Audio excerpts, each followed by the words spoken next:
Shalom, selamat malam Bapak Ibu, Saudara yang dikasihi Tuhan Yesus Kristus. Selamat berjumpa di dalam renungan pada malam hari ini. Salam sejahtera buat saudara dimanapun saudara berada.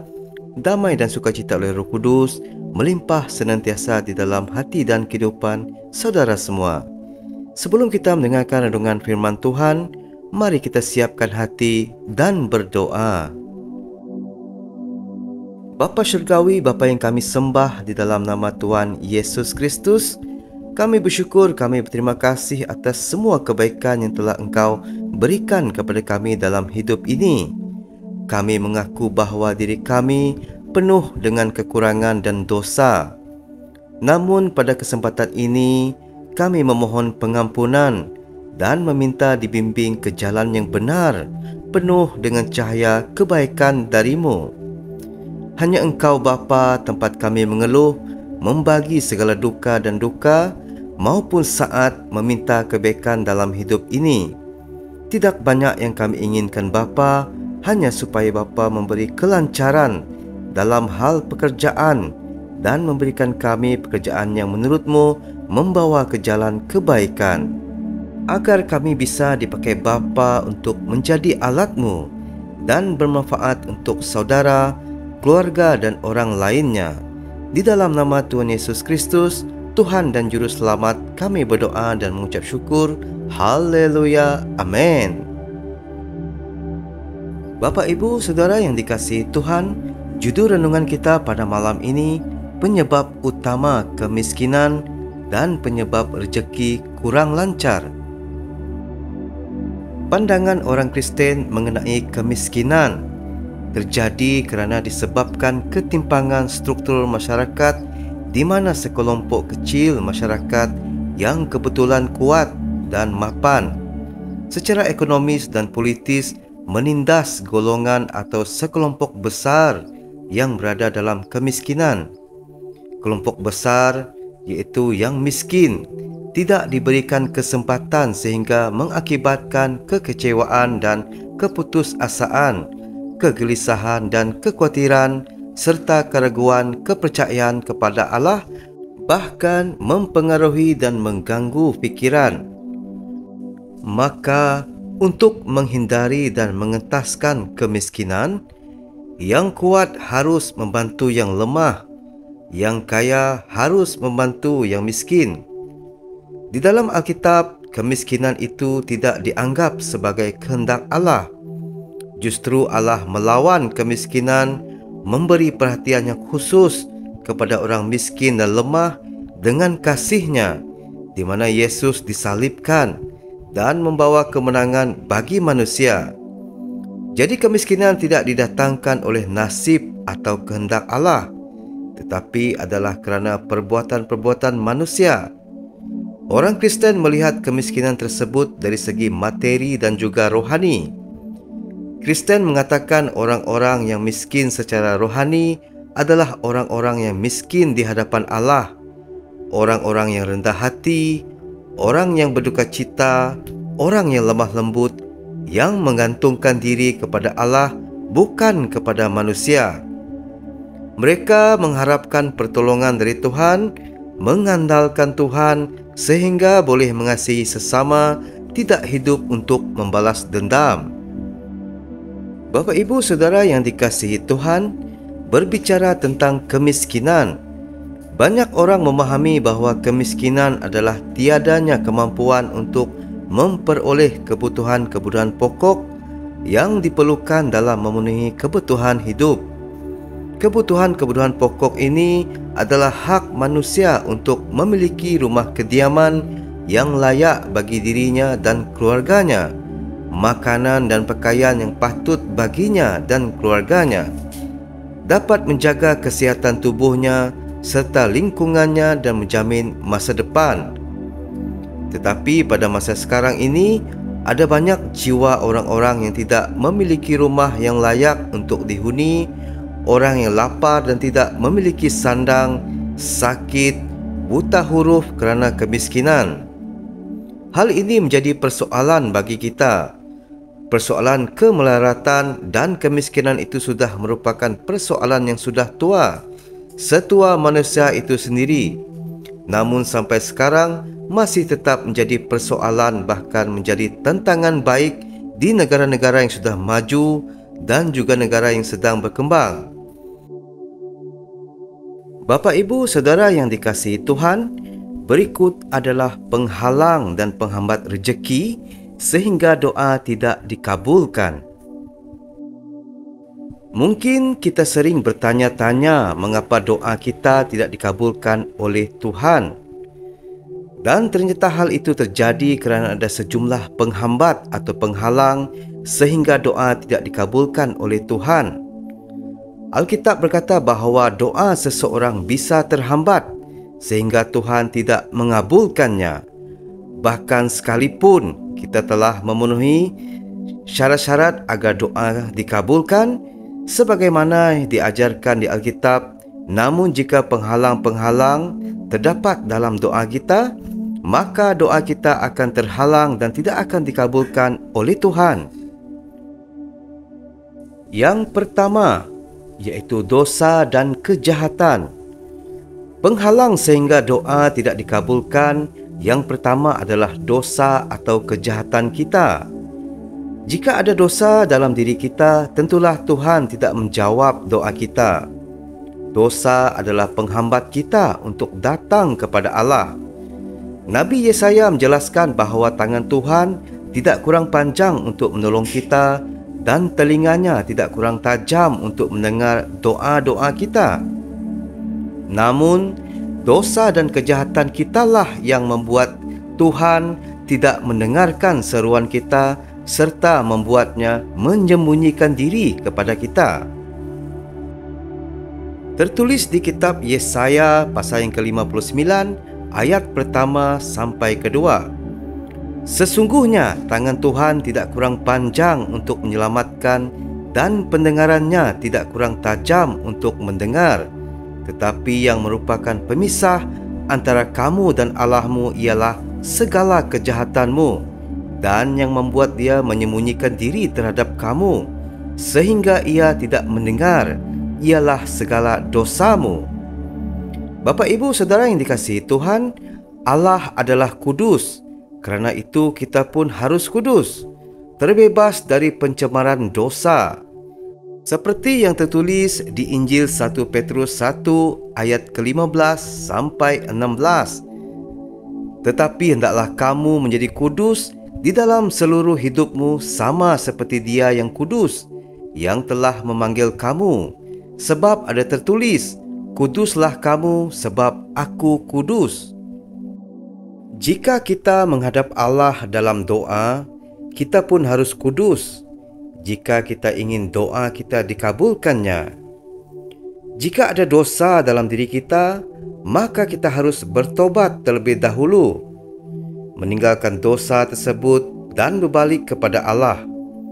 Dengan demikian Allah akan mengabulkan doa-doa kita. Jika tidak, maka Allah tidak akan mendengar doa-doa kita kepadanya. Mendengar saja tidak, apalagi mengabulkannya. Yang kedua, niat jahat. Penghalang sehingga doa tidak dikabulkan, yang kedua adalah niat jahat. Di mata Tuhan, kejahatan bukan hanya hal-hal yang telah dilakukan, tetapi juga hal-hal yang belum dilakukan, iaitu hal-hal yang masih dipikirkan, direncanakan ataupun yang masih ada dalam hati. Di dalam kitab Mazmur pasal yang ke-66 ayat ke-18 tertulis demikian, Tuhan pasti tidak akan mendengar doanya jika seandainya ada niat jahat di dalam hatinya. Seandainya ada niat jahat dalam hatiku, tentulah Tuhan tidak mau mendengar. Tertulis di kitab Mazmur pasal yang ke-66 ayat ke-19 sampai 20. Sesungguhnya Allah telah mendengar, Ia telah memperhatikan doa yang kuucapkan. Terpujilah Allah yang tidak menolak doaku dan tidak menjauhkan kasih setianya daripadaku. Pemazmur yakin bahwa Tuhan telah mendengar doanya kerana tidak ada niat jahat di dalam hatinya. Niat jahat terutama berhubungan dengan kejahatan kepada orang lain, misalnya niat jahat untuk membalas dendam kepada orang lain. Niat jahat saja sudah dosa, apalagi tindakan nyata. Terlebih lagi apa yang dikandung hati seseorang masih niat, biasanya itulah yang akan dilakukannya. Dan jelas hal itu akan menghalangi doa-doa kita sehingga Tuhan tidak akan mengabulkannya. Ingat misalnya ajaran Tuhan Yesus tentang definisi perzinahan. Seorang laki-laki yang mengingini seorang perempuan saja di dalam hatinya sudah termasuk ke dalam perzinahan. Artinya, apa yang ada di dalam hati dan pikiran manusia sekalipun belum dilakukan secara nyata kepada seseorang sudah dianggap dosa di dalam Alkitab. Jadi, jika tidak ingin doa kita terhalang, maka buanglah niat jahat dari dalam hati dan pikiran kita. Bapak, Ibu, Saudara yang dikasihi Tuhan, yang ketiga, pemberontakan kepada Allah. Pemberontakan kepada Allah juga termasuk penghalang sehingga doa tidak dikabulkan. Di dalam kitab Ratapan pasal yang ketiga, ayat yang ke-42 sampai 44, dilukiskan bahawa bangsa Yehuda telah memberontak kepada Allah sehingga Allah menimbulkan banyak malapetaka bagi mereka, itu kelaparan, pembunuhan dan sebagainya. Untuk itu mereka berdoa kepada Allah, tetapi Allah tidak mendengar mereka. Doa mereka tidak dapat menembus sebab Allah menyelubungi dirinya dengan awan. Kami telah mendurhaka dan memberontak, Engkau tidak mengampuni. Engkau menyelubungi dirimu dengan murka, mengejar kami dan membunuh kami tanpa belas kasihan. Engkau menyelubungi dirimu dengan awan sehingga doa tak dapat menembus. Hal ini terjadi pada zaman Nabi Yeremia, dan kutipan firman Tuhan tersebut adalah doa atau ratapan Yeremia di hadapan Tuhan. Waktu itu bangsa Israel, itu bangsa Yehuda, hidup dalam pemberontakan kepada Tuhan, menyembah ilah-ilah lain dengan meninggalkan Tuhan sehingga mereka dihukumnya. Selain berbagai macam hukuman Tuhan atas dosa mereka seperti kelaparan dan kematian, mereka juga dibuang ke Babel selama 70 tahun sebagai puncak hukuman Allah atas mereka. Pemberontakan akan menjadi penghalang bagi doa kita untuk dikabulkan, sehingga doa kita tidak bisa menembus Allah. Allah akan menyelubungi dirinya dengan awan sehingga menghalangi doa kita naik ke atas. Bapak, Ibu, Saudara yang dikasihi Tuhan, yang terakhir, yaitu penghalang sehingga doa tidak dikabulkan adalah hati yang bimbang. Hal ini diperingatkan oleh Rasul Yakobus di Injil Yakobus pasal yang pertama ayat ke-6 sampai yang ke-7, tertulis demikian: Hendaklah ia memintanya dalam iman dan sama sekali jangan bimbang, sebab orang yang bimbang sama dengan gelombang laut yang diombang-ambingkan kian kemari oleh angin. Orang yang demikian janganlah mengira bahawa ia akan menerima sesuatu dari Tuhan. Dalam kutipan firman Tuhan tersebut, Yakobus sebenarnya berbicara mengenai hikmat. Ia berkata bahawa barang siapa di antara mereka, iaitu orang-orang Kristen, penerima suratnya, kekurangan hikmat, maka hendaklah ia meminta atau berdoa kepada Tuhan. Dan lebih lanjut, ia menjelaskan, dalam meminta hikmat tersebut, janganlah ia bimbang, sebab orang yang bimbang tidak akan menerima sesuatu dari Tuhan. Namun, walaupun ini pertama-tama berbicara dalam hal berdoa akan hikmat, tentu tidak berarti bahawa prinsip ini, iaitu tidak bimbang, hanya berlaku ketika kita berdoa untuk hikmat.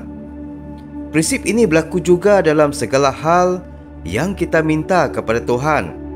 Singkatnya, meminta apapun kepada Tuhan tidak boleh bimbang atau ragu jika ingin doa kita dikabulkan Tuhan.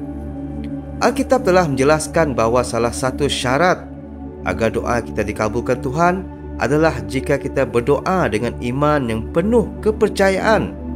Seperti tertulis di Injil Matius pasal yang ke-21 ayat yang ke-22, tertulis demikian, "Dan apa saja yang kamu minta dalam doa dengan penuh kepercayaan, kamu akan menerimanya."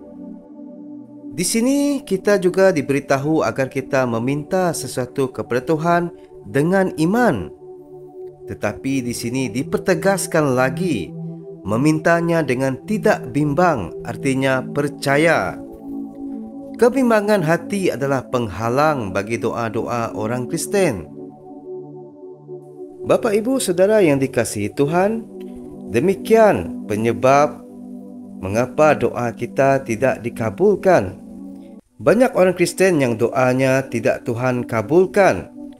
Selain kerana tidak memenuhi syarat doa yang dikabulkan, juga kerana ada penghalang dalam doa kita. Tetapi bisa juga kerana kedaulatan Tuhan sendiri. Ada rencana Tuhan yang lebih baik bagi kita. Bukan hanya kita, orang percaya pada zaman sekarang, tokoh-tokoh Alkitab pun ada juga doanya yang tidak dikabulkan.